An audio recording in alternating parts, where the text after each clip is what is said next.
كانت سارة تشعر بأنها تعيش في قلب عاصفة دائمة.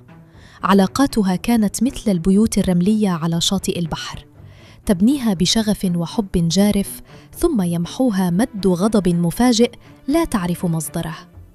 في لحظة تكون صديقتها المقربة هي كل عالمها، وفي اللحظة التالية تتحول كلمة عابرة منها إلى خيانة لا تغتفر، فتنهي سارة العلاقة بقسوة وصراخ.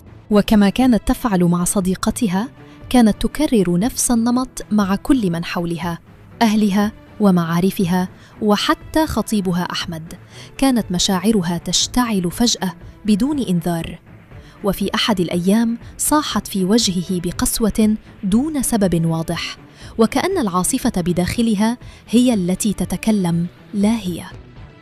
أنت أناني، صاحت في وجه خطيبها أحمد قبل أن تغلق الباب في وجهه بعنف. السبب؟ تأخر في الرد على رسالتها لمدة ساعة. بعد دقيقة واحدة انهار عالمها. لم تكن غاضبة منه، بل كانت مرعوبة من فكرة أنه سيتركها. غمرها شعور بالفراغ المؤلم، وكأن جزءاً من روحها قد اقتلع. هذا النمط تكرر مع أصدقائها وعائلتها، حتى وجدت نفسها وحيدة تماماً في عين العاصفة التي بداخلها. في إحدى الليالي وهي تتصفح صوراً قديمة على هاتفها، رأت وجوهاً ضاحكة لأشخاص لم يعودوا في حياتها. كلهم رحلوا بنفس الطريقة. بعد انفجار من غضبها تبعه ندمها المرير ومحاولاتها اليائسة لاستعادتهم. لأول مرة لم تلمهم. رأت القاسم المشترك في كل تلك القصص المحطمة. هي همست لنفسها بدموع: أنا المشكلة، لازم ألاقي حل. إزيكم؟ أنا جاسومي، صديقكم النفسي. اضطراب الشخصية الحدية هو حالة نفسية بتخلي المشاعر شديدة جدا وسريعة التقلب، ومعاها خوف كبير من الهجر، وده ممكن يخلي ردود الفعل تبقى اندفاعية وتوجعك وتوجع اللي حواليك.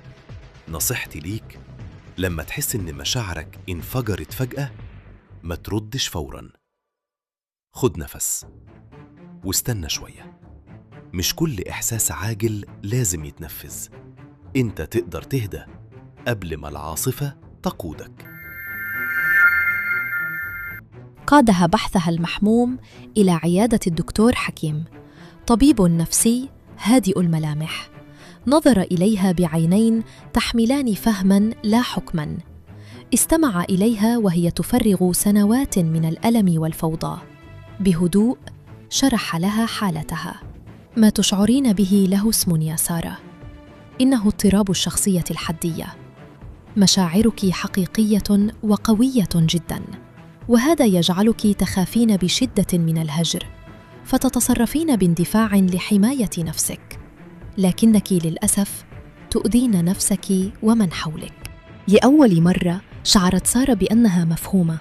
لم تكن مجنونة أو شخصية سيئة، بل كانت تعاني. وضع الدكتور حكيم خطة واضحة ومحكمة. لم يكن علاجاً سحرياً، بل كان طريقاً طويلاً من العمل الشاق. جلسات أسبوعية تتعلم فيها سارة كيفية التعرف على مشاعرها وتسميتها قبل أن تنفجر. تقنيات للتنفس لتهدئة العاصفة عند بدايتها، وتدريب على التواصل بشكل صحي بدلاً من الهجوم أو الهروب. مرت شهور. تعلمت سارة أن تتوقف للحظة قبل أن ترد. تعلمت أن شعورها بالخوف من الهجر لا يعني أنه سيحدث فعلاً. بدأت في بناء علاقة جديدة وأكثر أهمية، علاقتها بنفسها.